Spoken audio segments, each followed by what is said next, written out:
Pandey sir वो बहुत दिन से सिर्फ अनाउंसमेंट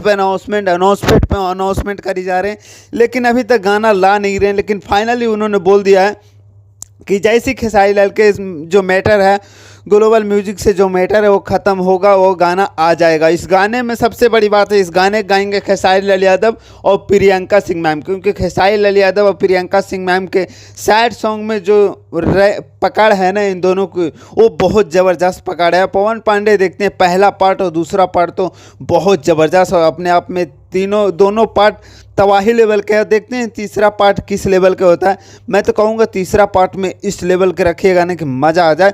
और देखते हैं किस लेवल के गाना होता है तीसरा पार्ट, और कौन इस वीडियो में नज़र आता है, कैसा वीडियो होता है, कौन से चैनल से आता है।